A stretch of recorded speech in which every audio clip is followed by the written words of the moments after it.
হঠাৎ করে তোমার জীবনে একজন আসবে, সে তোমার কথা বলার সঙ্গী হবে, তোমার সব দুঃখ কষ্ট ভাগ করে নেবে, তোমাকে সাহস যোগাবে, তোমাকে ছোটখাটো বিষয়ে যত্ন করবে, তোমার যত কষ্ট কথার মলম দিয়ে সারিয়ে তুলবে, তোমাকে রোদে পুড়তে শেখাবে, বৃষ্টিতে ভিজতে শেখাবে, দিনের পর দিন রাতের পর রাত তোমার সাথে কথা বলবে, সবচেয়ে বড় কথা তোমাকে নতুন করে বাঁচতে শেখাবে। তখন তোমার মনে হবে, হ্যাঁ, এরকমই একজনকে আমি চেয়েছিলাম, অনেক বছর অপেক্ষার পর আমি তাকে পেয়েছি, আমার পাশে আছে একজন।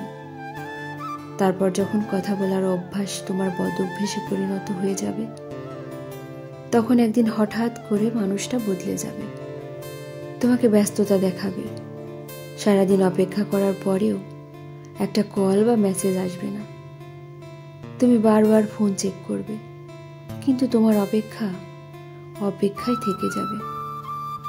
প্রথম দু একবার কল করে তোমাকে বোঝাবে সে নিরুপায়, তার জীবনে খুব ব্যস্ততা, তাই সে সময় দিতে পারছে না।